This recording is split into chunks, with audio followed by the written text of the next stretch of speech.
Okay, I'm back. So hopefully you now know how to draw Lewis dot diagrams of atoms.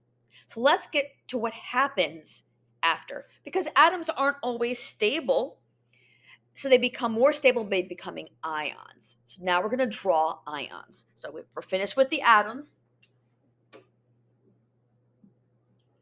Now we're going to draw ions.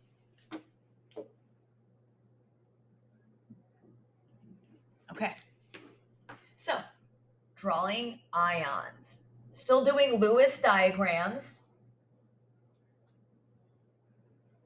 but now of ions. So with ions, we have to figure out if it's a metal or non-metal. So sodium, Na, is a metal. It starts off with one dot as an atom, as you saw in the last video, but it's going to lose it. So when I draw it as an ion, it's going to have an empty outer shell, and because it lost an electron, lost negativity, it becomes positive. This is a sodium ion. What if it's not a metal? Right, so this was a metal. Metals lose electrons. What if it's a non-metal? So let's do oxygen. 1, 2, 3, 4, 5, 6. Oxygen is a non-metal, and non-metals do not want to lose electrons. Non-metals want to gain. So it has 6. The octet rule says it wants 8. It's going to gain 2 more. So when it becomes an ion, it has the original 6, and then it gains 2 more. Gaining negativity makes you more negative. So it gained 2, it's minus 2.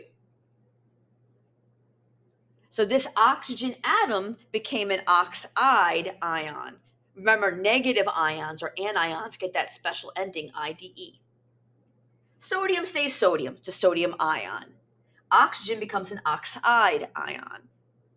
Let's do one last one. What if you have a noble gas? It is a nonmetal, but it already has a full set of 8 in its outer shell. So it's not going to ever become an ion. Okay? So that's just going to stay an atom and will not become an ion. That would be a trick question. Okay, so now you know how to draw atoms. Practice drawing your ions. Make sure you have the charge. Remember, metals are going to end up with empty outer shells with the full shell underneath. And non-metals are going to have that full outer shell that we see. They both have charges. Make sure you draw all of that. Okay, good luck.